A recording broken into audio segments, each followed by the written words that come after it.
Good morning बच्चों। विद्या learning classes में आप सभी का स्वागत है। बच्चों, इसके पहले मैंने हिंदी शिक्षण पेडागोजी में मुख्यतः लगभग 8 नियमों की चर्चा कर चुके हैं। बच्चों, मैं आप लोगों को जो ये नियम बता रहा हूँ, इन्हीं नियमों के आधार पे हम जो प्रश्न आगे चल करके सॉल्व करवाएंगे।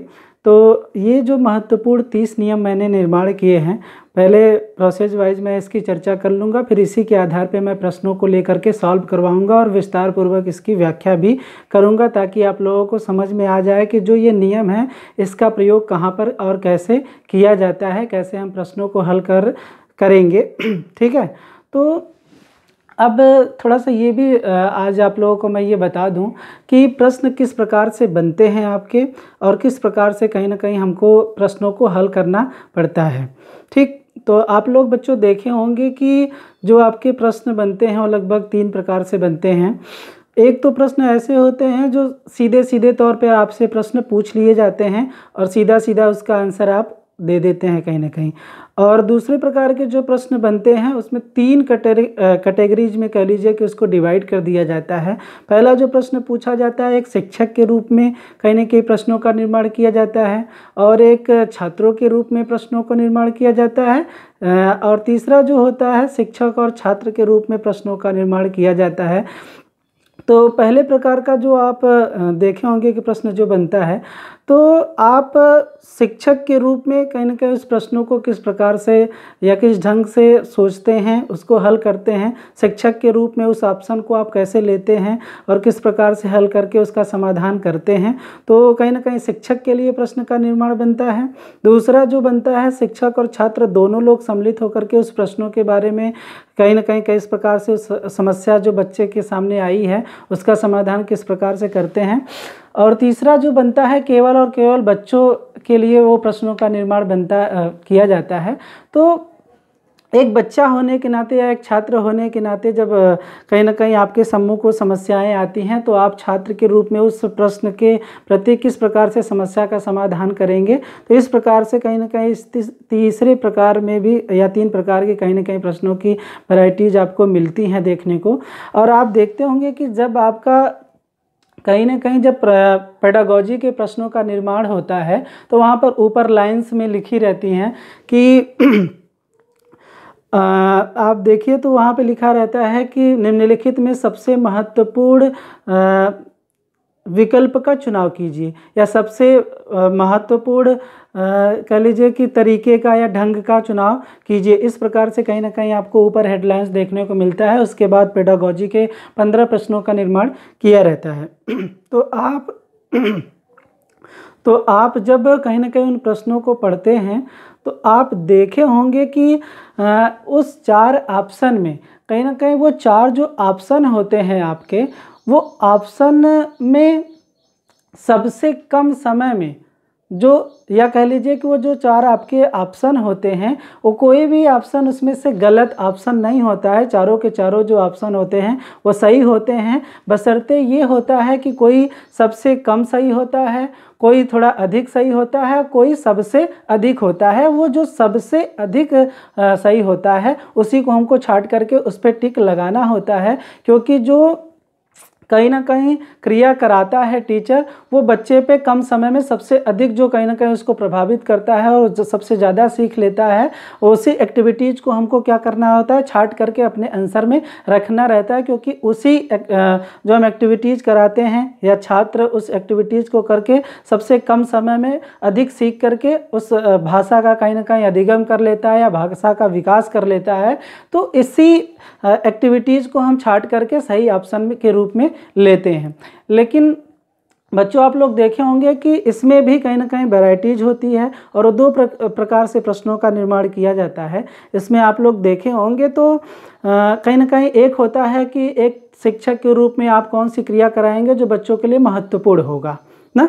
एक पॉजिटिव सेंस का प्रश्न होता है, तो दूसरा जो प्रश्न बनता है वो कहीं ना कहीं आपके नेगेटिव सेंस का भी प्रश्न बनता है, जिसमें ये होता है कि निम्नलिखित में शिक्षक के रूप में आप ऐसी क्रिया कराएंगे जो कम महत्वपूर्ण होगा या कम उपयोगी होगा ना। तो कहीं ना कहीं ना ने नहीं का प्रश्न होता है या ऋणात्मक कह लीजिए प्रश्नों का निर्माण किया जाता है। तो इसमें आप लोग एक तो पॉजिटिव वे में आप देखते थे कि जो कम समय में सबसे अधिक भाषा का विकास करता है वो कहीं ना कहीं हम छांट लेते हैं, वो हमारा पॉजिटिव सेंस में सही उत्तर हो जाता है। लेकिन नेगेटिव वे में जो हम क्रिया कराने के पश्चात बच्चे पे जो सबसे कम उसका प्रभाव पड़ता है वही हमारा क्या हो जाता है, सही आंसर हो जाता है नेगेटिव वे के लिए। ठीक है। और बच्चों ये ध्यान रखिएगा कि पेडागॉजी की सबसे बड़ी खासियत जो होती है ये होती है कि आप बिना प्रश्नों को पढ़े कहीं ना कहीं आप प्रश्नों को हल कर सकते हैं। ये पेडागॉजी की खासियत है, क्योंकि आपका जो रोल होता है टीचर्स के या लैंग्वेज टीचर के रूप में वो ये होता है कि बच्चे का हम कम से कम समय में अधिगम और भाषा का विकास करा सके, या कह लीजिए कि ओवरऑल पर्सनालिटी डेवलपमेंट बच्चे का करा सके। तो उसी के आधार पे हम उसको ऑप्शन ABCD ना कह करके या क ख ग घ या 1 2 3 4 करके ना कह करके अगर हम ये कहें कि वो हमारा ऑप्शन नहीं है बल्कि वो 4 प्रकार की एक्टिविटी है ना, जिस एक्टिविटी के कराने से बच्चे में सबसे ज़्यादा उसका प्रभाव पड़ता है, सबसे ज़्यादा बच्चा वो अधिगम करता है और भाषा का विकास करता है, वही हमारा सबसे क्या हो जाता है, बेस्ट एक्टिविटीज हो जाती है और वही हमारा सही आंसर हो जाता है। लेकिन आप कहीं ना कहीं ये देखे होंगे कि विगत वर्षों में या पहले के जो कई परीक्षाएं हुई हैं 1918 का पेपर अगर आप उठा के देखेंगे, जिसमें आप लोगों को कुछ ना नहीं या कम महत्वपूर्ण वाले प्रश्नों को भी आप कह लीजिए कि नेगेटिव सेंस के भी प्रश्न आपको ज़्यादा देखने को मिलता है। तो बच्चों अब हमें ये भी छांटना है साथ साथ में कि पॉजिटिव सेंस का है तो हमें ये देखना है कि जो सबसे कम समय में सबसे ज़्यादा महत्वपूर्ण बच्चे के लिए हो रहा है, एक्टिविटी में काम कर रही है। लेकिन अगर नेगेटिव सेंस का है तो हमें ये देखना है कि अगर बच्चा या छात्र किसी भी एक्टिविटीज़ को करता है जिससे बालक पर बहुत ज़्यादा प्रभाव नहीं पड़ता है या नहीं पड़ता है, सबसे कम पड़ता है, वही हमारा ऋणात्मक वे प्रश्न के लिए क्या हो जाता है, सही ऑप्शन हो जाता है। तो बच्चों कहीं ना कहीं आपको ये समझना पड़ेगा कि किस रूप में प्रश्न का निर्माण किया गया है, कौन सा प्रश्न छात्र के लिए है, कौन सा प्रश्न शिक्षक के लिए है या शिक्षक के रूप में बनाया गया और कौन सा छात्र और शिक्षक दोनों के लिए बनाया गया है, तभी आप सही ढंग से प्रश्नों ऑप्शन का चुनाव कर सकते हैं। तो बच्चों अब उसके आगे चलते हैं। देखिए आपके सामने ये 9वां लिखा हुआ है अधिगम अक्षमता। ठीक है।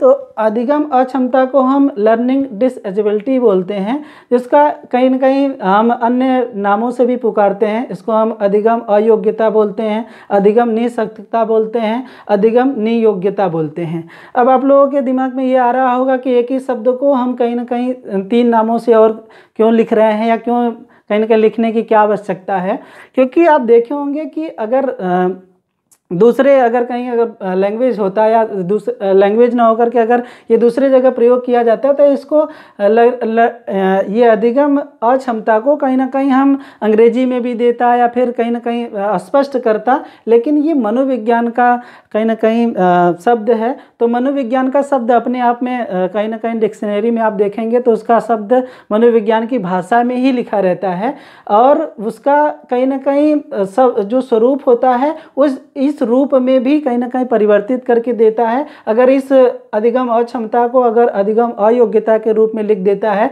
तो आप अगर सोचेंगे कि ये अयोग्यता क्या हो जाता है, या अधिगम निःशक्तता दे देता है तो आप सोचेंगे कि अधिगम निःशक्तता तो हमें बताया ही नहीं गया, हमें पढ़ाया ही नहीं गया, तो ये निःशक्तता कहाँ से आ गया, या अधिगम नियोग्यता आ गया तो ये आप सोचेंगे कहीं ना कहीं अधिगम नियोग्यता तो हमें पता ही नहीं था। तो आप कंफ्यूज ना हो, अधिगम अक्षमता को ही हम कई इन नामों से जानते हैं, जिसका तारक अगर अंग्रेजी में एक शब्द में कहा जाए तो लर्निंग डिसेबिलिटी होता है। तो ये आप ये जानते होंगे कि हम कहीं ना कहीं विषय का बहुत बड़ा ज्ञाता हैं, या फिर कह लीजिए कि हम पूरे शिक्षण सूत्रों को जानते हैं, शिक्षण विधियों को जानते हैं ना, तमाम प्रकार का साधनों का उपयोग करना जानते हैं, बच्चों को हम कहीं ना कहीं बहुत सरल सहज स्वाभाविक तरीके से सिखाना जानते हैं, लेकिन या फिर कह लीजिए कि हम अपने विषय पे पूरी कमांड रखते हैं पढ़ाने सिखाने का ना, लेकिन कहीं ना कहीं अगर बच्चा क्या है वो सारी चीज़ों को नहीं सीख पा रहा है ना। आप बहुत अच्छे तरीके से सारी सुख सुविधाओं का प्रयोग करके, संसाधनों का प्रयोग करके बच्चों को सिखाने का प्रयास कर रहे हैं, लेकिन वो सीखने में असक्षम है कह लीजिए। तो उसका एक जो मुख्यतः कारण होता है उसका सीखने में अयोग्यता। और वो अयोग्यता क्यों है? क्योंकि वो हो सकता है कि बच्चे को कुछ ऐसी समस्याएं हैं या कुछ ऐसी बीमारियां हैं जिसके कारण से वो नहीं सीख पा रहा है, क्योंकि आपने तो अपने तरफ से पूरा प्रयोग किया या पूरा प्रयास किया बच्चों को सिखाने का, लेकिन बच्चा क्या है, किसी एक कारण की वजह से वो सीख नहीं पा रहा है। उसका एक कारण है अधिगम अयोग्यता या अधिगम नियोग्यता। तो जिसमें पहला है वाचन या बोलने संबंधी समस्या ना। वाचन का मतलब होता है कि बोलना। अब बोलने संबंधी हमने दो बीमारियों को लिया है, जिसमें पहला है अफेजिया और दूसरा डिस्फेजिया। अब ये दो हमने क्यों लिया है? क्योंकि ये जो बीमारी है, पहले हम इसको अफेजिया जो नाम दिए हैं, तो हमने ये इसको प्री लेवल होता है, या कह लीजिए जो कोई बीमारी है वो प्री स्टेज पे है या प्राथमिक स्तर पे है, तो हमने इसको अफेजिया नाम दिया। और जब अंतिम कहीं ना कहीं स्टेज पे पहुंच जाती है तो हम इसको डिफेजिया बोलते हैं। और ये कहीं ना कहीं देखिए ये फेजिया बीमारी होती है जो कि वाचन से संबंधित होता है, जो कि बच्चा बोलने में कहीं ना कहीं असमर्थ अपने आप को प्रकट करता है, तो उसको आप समझिएगा कि फेजिया बीमारी कहीं ना कहीं हो गया है ना। तो ये दो प्रकार से हमने इसको डिवाइड किया है, अफेजिया और डिस्फेजिया। ठीक है, अगर बच्चा सही ढंग से बोल नहीं पा रहा है या वाचन नहीं कर पा रहा है तो उसको कहीं ना कहीं ये दिक्कत है। ठीक, दूसरा जो है पढ़ने से संबंधी समस्या। अब पढ़ने से संबंधी जो समस्या होती है वो हमने लिया है प्रोक्सिया से और ये प्रेक्सिया से। ठीक है, या कह लीजिए कि अप्रेक्सिया बीमारी और डिस्प्रेक्सिया बीमारी। तो पहला जो हमारा होता है अप्रेक्सिया बीमारी, कहीं ना कहीं जब बच्चा पढ़ने में जब किताब को पढ़ता है तो बहुत सारे शब्दों को छोड़ देता है, या फिर वो पढ़ते समय आगे निकल जाता है, या पढ़ते समय बहुत सारी त्रुटि करता है, तो उसको कहीं ना कहीं प्रेक्सिया बीमारी है। ठीक है, तो ये प्रेक्सिया को भी हमने क्या किया है, दो भागों में विभाजित किया है।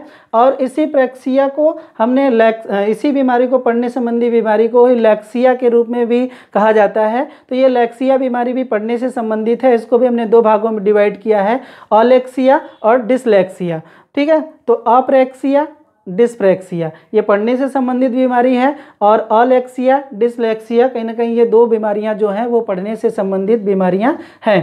ठीक है, फिर तीसरी जो बीमारी है बच्चे को, वो लिखने से संबंधित है। जैसे कि आप लोग देखते होंगे कि बच्चा जब लिखता है तो कहीं ना कहीं ग्राफ के रूप में, या फिर कह लीजिए कि कोई सिंबल बनाता है ना, कोई चीज़ वो ग्राफिक चित्र बनाता है, तब उसमें लिखने संबंधित कहीं ना कहीं जो त्रुटियां होती हैं हम उसको क्या कहते हैं, या ग्राफिया से संबंधित जो भी चीज़ें होती हैं हम उसको लिखने संबंधी बीमारी कहते हैं। तो इसको हमने नाम दिया है अग्राफिया और डिस्ग्राफिया। ठीक है, फिर इसी में हमने एक और जो लिखने से संबंधित ही बीमारी है सिम्बोलिया, मतलब जब कहीं ना कहीं बच्चा लिखते समय सिंबल या फिर जो चिन्ह होते हैं उसको अगर गलत तरीके से कर रहा है, प्रस्तुत कर रहा है, सही तरीके से सिंबल उसका नहीं बना पा रहा है, तो कहीं ना कहीं आप देखिए कि लिखने से संबंधित ही बीमारी उसको है। तो हमने सिम्बोलिया नाम दिया है इसको। तो असिम्बोलिया और डिससिम्बोलिया नाम से कहीं ना कहीं हम लिखने संबंधी बीमारी को जानते हैं। ठीक है, अब आप ये भी समझिएगा कि बच्चे यहाँ पे अधिकतर कंफ्यूज होते हैं कि वाचन और पढ़ने में अंतर होता है। कहीं ना कहीं पूछ देता है कि निम्नलिखित में से वाचन संबंधी बीमारी है, जिसमें से नाम दे देगा आपका डिस्फेजिया, आपका डिस्पेक्सिया और डिस्ग्राफिया, या फिर मान लीजिए कि डिस्कैलकुलिया, कहीं ना कहीं गणित से संबंधित या गणना से संबंधित जो बीमारी होती है उसको दे देता है। तो आप कंफ्यूज हो जाते हैं और आप डिस्पेक्सिया पे कहीं ना कहीं टिक मार के चले आते हैं। तो आपको ये समझना होगा कि बोलने संबंधी और पढ़ने में क्या है, अंतर है। बोलने कहीं ना कहीं जब वो वाचन करता है, जब वो अटक अटक के बोलता है, तब कहीं ना कहीं दिक्कत होता है। लेकिन पढ़ने संबंधी जब वो पुस्तक को पढ़ता है तो बहुत सारे चीज़ों पैराग्राफ को वो क्या करता है, गलत पढ़ देता है, या फिर उस चीज़ को छोड़ करके पढ़ देता है। तो ये पढ़ना अलग होता है और बोलना अलग होता है। तो इससे संबंधित जो बीमारियां हैं वो आपको ये ध्यान रखना होगा कि किससे संबंधित कौन सी बीमारी है। ठीक है, अब सुनने से संबंधित बीमारी, ये 3 प्रकार की बीमारियाँ होती हैं, बधिर, आंशिक बधिर और श्रवण ह्रास। अब ये देखिए श्रवण ह्रास क्या होता है। श्रवण ह्रास का जो तात्पर्य ये होता है कि पहले बच्चा कहीं ना कहीं बातों को सुनता था ना, सुनता था, लेकिन अब उसमें क्या हो रहा है, धीरे धीरे सुनने में भी कमी आ रही है। उसी को हम क्या कहते हैं, श्रवण ह्रास। और आंशिक बधिर का मतलब ये होता है बच्चा सुनता है लेकिन आधी चीज़ें सुनता है, पूर्ण रूप से वो नहीं किसी बात को वो सुन पाता है। ठीक है। फिर होता है बधिर, मतलब बधिर वाले जो बच्चे होते हैं बिल्कुल से उनको सुनाई नहीं देता है। आप देखे होंगे कि क्लास में बहुत सारे ऐसे बच्चे आपको देखने को मिल जाते होंगे जो कहीं ना कहीं आप कम्युनिकेशन कक्ष में कर रहे हैं तो आपका अगर आवाज़ उनके कानों तक सही ढंग से नहीं सुनाई दे रहा है तो उचक के कहीं ना कहीं वो आपको देखते हैं। क्यों? क्योंकि जो आपकी मुखाग्नि से जो ध्वनि निकलती है उनके कानों तक जाती है। अगर सही ढंग से वो आपके मुख से जो उच्चारण है वो नहीं सुन पाते हैं तो आपको वो उचक करके देखते हैं। इसलिए उन बच्चों के ठीक सामने आकर के अगर आप उच्चारण करते हैं तब वो सही ढंग से सुन करके उसको लिख सकते हैं, अन्यथा उनको लिखने में बड़ी समस्याएं होती है, उत्पन्न होता है कहीं ना कहीं, तो वो कहीं ना कहीं सुनने से संबंधित उनको बीमारी होती है। और इन बीमारियों से संबंधित आप देखे होंगे कि बहुत सारे ऐसी मूवीज भी बनी हुई हैं जिसपे कहीं ना कहीं दिखाया गया है कि ऐसे बच्चों को कैसे लर्निंग कराई जाती है जो कहीं ना कहीं उनको बीमारी है, जो भाषा से संबंधित बीमारियां हैं, सुनने बोलने या फिर लिखने से संबंधित। तो आप देखे होंगे कि एक मूवी आई थी जिसमें आप देखे होंगे कि ऐसे अक्षमता उस बच्चे के अंतर्गत था, कहीं ना कहीं उन कमियों को ढूंढा गया और कहीं ना कहीं सीखने का अवसर उसको विभिन्न प्रकार से कहीं ना कहीं दिया गया। फिर आप देखे होंगे या तारे ज़मीं पे एक मूवी आई थी आमिर खान की, आप उसमें भी देखे होंगे कि कहीं लर्निंग डिसएबिलिटी का बालक उसमें भी कहीं ना कहीं दिखाया गया था। तो आपको कहीं ना कहीं इस चीज़ों में आपको ये देखने को मिलता होगा। अब देखने से संबंधित बीमारी है जिसमें वर्णांधता है, वर्णभंग है। देखिए वर्णभंग का मतलब ये होता है कि जो बच्चे को सही ढंग से दिखाई न दे, या फिर कह लीजिए कि बच्चा अगर अमरूद है ना, तो अमरूद अगर हरे रंग का है तो उसको रेड रंग का दिखाई देता हो, या जिसको हम लोग बोलते हैं ये शब्द प्रयोग करते हैं कलर ब्लैंडिंग ऐसे कुछ बोलते हैं। तो हम लोग ये देखिए कि जो कलर होता है, जो वास्तविक रंग होता है, उस बच्चे को दूसरा स्वरूप कहीं ना कहीं दिखाई देता है, तो उसको हम वर्णांधता कहते हैं, क्योंकि वो बच्चा जो होता है वो कहीं ना कहीं उसको दिखाई सही ढंग से नहीं देता है।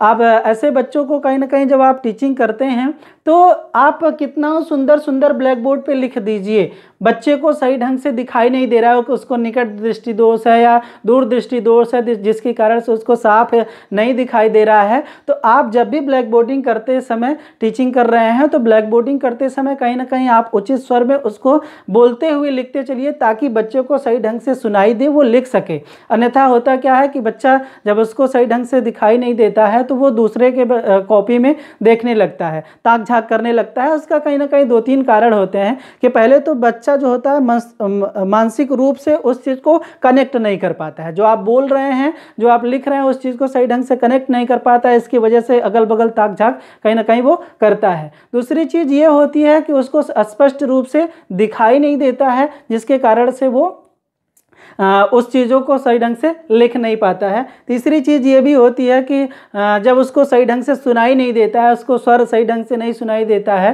दिखाई तो नहीं दे रहा है लेकिन सही ढंग से सुनाई भी नहीं दे रहा है, तब भी वो अपने पास वाले व्यक्ति के या बालक के साथ कहीं ना कहीं उसके कॉपी पे देख करके लिखने का वो प्रयास करता है। तो ये कहीं ना कहीं अधिगम अक्षमता से संबंधित बीमारियाँ थी जो बच्चों में कहीं ना कहीं पाई जाती है। तो उसको दूर करने के लिए आपको कहीं ना कहीं 3 रूपों में इसका रोल अदा करना पड़ता है। आपको पहले तो एक शिक्षक के रूप में भी उसमें सुधार करना पड़ता है। दूसरी ये चीज़ें करनी पड़ती है कि आप कहीं ना कहीं मनोचिकित्सक का भी सहायता लेना पड़ता है और कहीं ना कहीं एक डॉक्टर की भी सहायता लेनी पड़ती है, जिसके द्वारा हम इन बीमारियों को दूर करके उनको अधिक से अधिक अधिगम करा सकते हैं और भाषा का विकास उनमें करा सकते हैं। ठीक है। तो एक चीज़ और मैं ये बताना चाह रहा हूँ आप लोगों को कि यहाँ पे देखिए इस बीमारी से संबंधित चाहे आपका लैंग्वेज फर्स्ट हो चाहे सेकंड हो, इसमें या फिर कह लीजिए कि अन्य जितने भी पेपर हैं, इसमें कम से कम 1 प्रश्न 150 में से या अधिक से अधिक 2-3 प्रश्न कंफर्म होते हैं। 100% श्योर इसमें से प्रश्न आपके बनते हैं। तो ये बहुत आसान है, इसको समझ लीजिएगा कि वाचन से संबंधित फैजिया बीमारी होती है, पढ़ने से संबंधित प्रेक्सिया बीमारी होती है या लेक्सिया बीमारी होती है। ठीक, प्राथमिक स्तर में और सेकेंडरी स्तर में इसमें डिस जुड़ जाता है। ठीक, तो सुनने लिखने से संबंधित ग्राफिया बीमारी होती है, या सुनने से संबंधित बधिर संबंधित बीमारी होती है, ठीक है। और देखने से संबंधित वर्णांधता या वर्णभंग संबंधी बीमारी आप कहीं ना कहीं बच्चों में पाई जाती है। फिर उसके बाद है आप लोगों का ये व्यक्तिगत भिन्नता, या इसको हम दूसरे नाम से जानते हैं विशिष्ट बालक, या फिर हम कहते हैं विशेष आवश्यकता वाले बालक।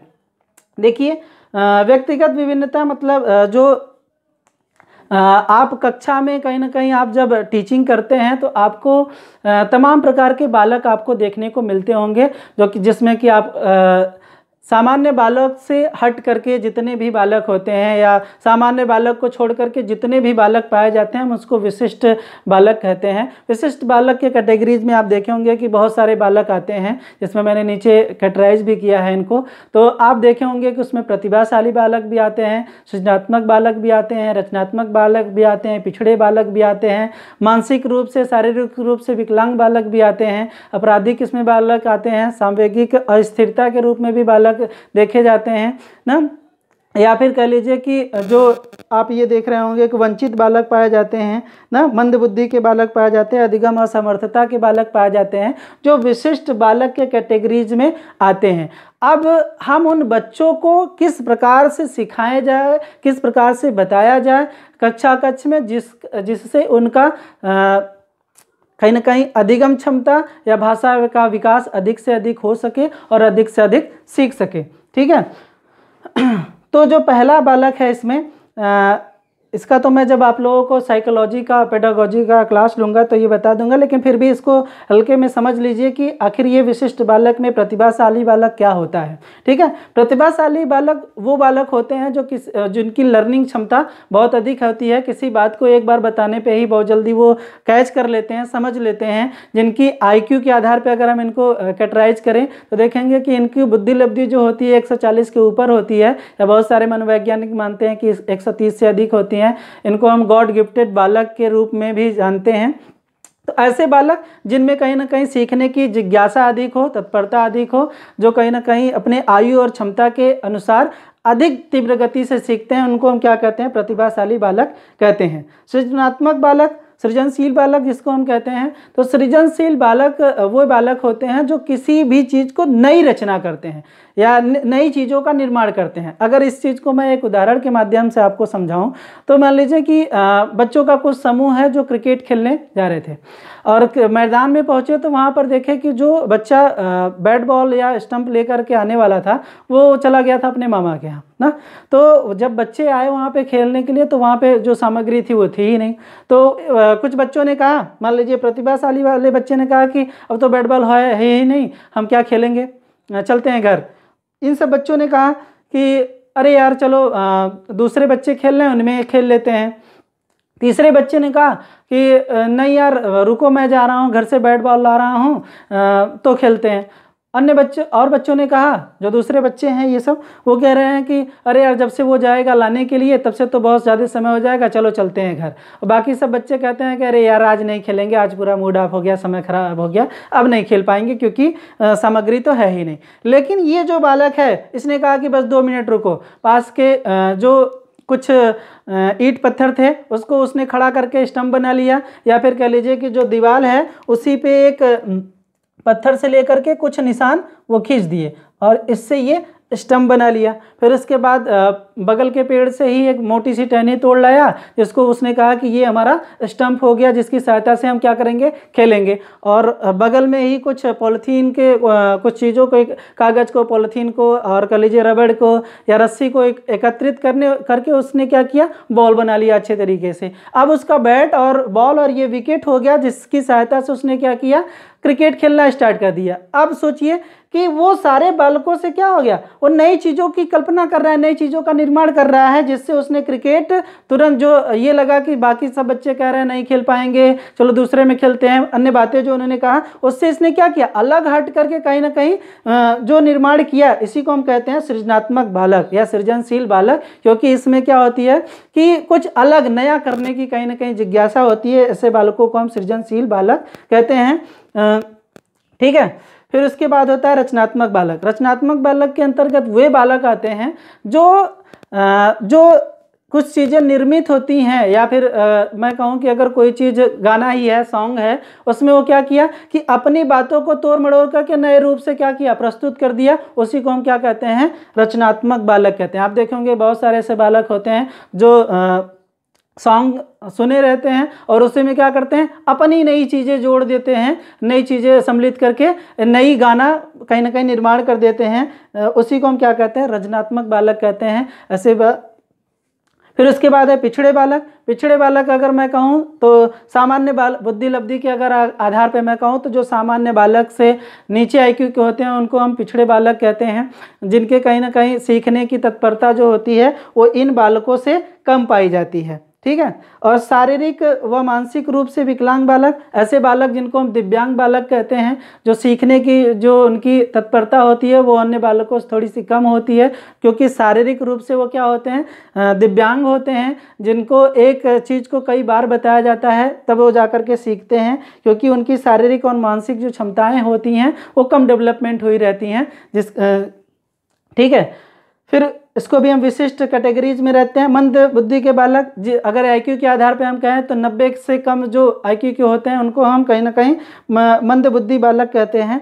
ये एक ही बात को कम से कम 2-3 बार में सीखते हैं। जब हम उन बातों को कई बार रिपीट करके समझाते हैं, बताते हैं, तब जा कर के इन बातों को सीखते हैं। ऐसे बालकों को मंद बुद्धि बालक कहते हैं। सांवेगिक रूप से अस्थिर बालक, जो कहीं ना कहीं आप देखे होंगे कि इनके जो संवेग होते हैं, या फिर कह लीजिए कि इनकी जो बोल चाल भाषा होती है वो बड़े ही मनचले टाइप के होते हैं, कुछ भी किसी को बोल देते हैं। ऐसे जो बालक होते हैं वो सांवेगिक रूप से अस्थिर बालक बोले जाते हैं।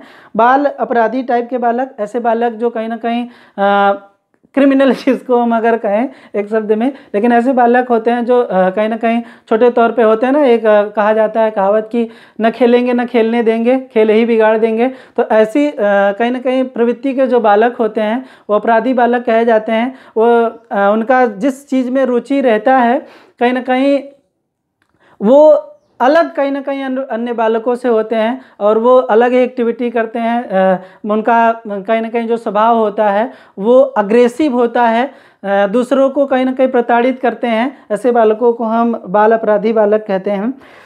ठीक है। वंचित वर्ग के बालक, ऐसे बालक देखिए जो विद्यालय पे कहीं ना कहीं किसी कारणवश विद्यालय बहुत ज़्यादा नहीं पहुंच पाते हैं। आप देखे होंगे कि रास्ते के किनारे ये जो दौरा वौरा बीनते हैं, या फिर कह लीजिए जो डले बनाते हैं, अब देखे होंगे कि कल यहाँ ठिकाना है, यहाँ जहाँ ठिकाना रहता है वहाँ पे पढ़ते रहते हैं, फिर पता चला 6 महीने बाद कहीं और ले जा कर के वो व्यवस्थित होते हैं या फिर अपने स्थान बनाते हैं। फिर वहाँ से जो शिक्षा उन्होंने ग्रहण किया फिर वहीं पे आधे अधूरे छोड़ करके दूसरे स्थान पे चल जाते हैं। या कह लीजिए कि जो पहाड़ी इलाके में जो बच्चे होते हैं वहाँ भी अगर मान लीजिए बर्फ़ पड़ रहा है तो 6 महीने ऊपर रहते हैं, 6 महीने चले आए नीचे, तो कहीं ना कहीं वहाँ उनका शिक्षा प्रभावित हुआ। जो नक्सलाइड एरिया में रहते हैं ऐसे बालक कहीं ना कहीं वंचित बालक या वंचित वर्ग के अंतर्गत आते हैं, जो उनकी शिक्षा प्रभावित होती है, जो सीखने में कहीं ना कहीं उनको दिक्कत होती है। अधिगम असमर्थता वाले बालक, ऐसे बालक जो कहीं ना कहीं आप देखे होंगे कि सीखने में जो उनकी जिज्ञासा होती है, जो रुचि होती है, आयु के अनुरूप कहीं ना कहीं उनकी कम होती है और वो धीरे धीरे सीखते हैं किसी बात को, तो सीखने में असमर्थता वाले बालक कहे जाते हैं। तो आज आपको मैंने ये 2 पॉइंट बताया जिसके कहीं ना कहीं आई होप मुझे लग रहा है आप लोगों को समझ में आया होगा। बाकी आपके जो पॉइंट हैं वो आगे मैं चर्चा करूंगा। ये जो 10 पॉइंट थे ये काफ़ी बड़े बड़े थे, जिसमें बहुत सारे बिंदु थे, स्पष्ट करने में बहुत ज़्यादा थोड़ा सा समय भी। आगे जो पॉइंट होंगे वो थोड़े छोटे हैं और कहीं ना कहीं अब थोड़ी सी गति आपको मिलेगी और मैं अच्छे तरीके से उसको बता करके आगे मैं आप लोगों के जो क्वेश्चन है उसके आधार पर इन्हीं जो पॉइंट है उसका प्रयोग मैं करके कैसे इसका प्रयोग करना है, कैसे हम ऑप्शन को छांटना है, वो सारी कहीं ना कहीं चीज़ें आगे हम आपको बताएंगे। आज के लिए इतना ही।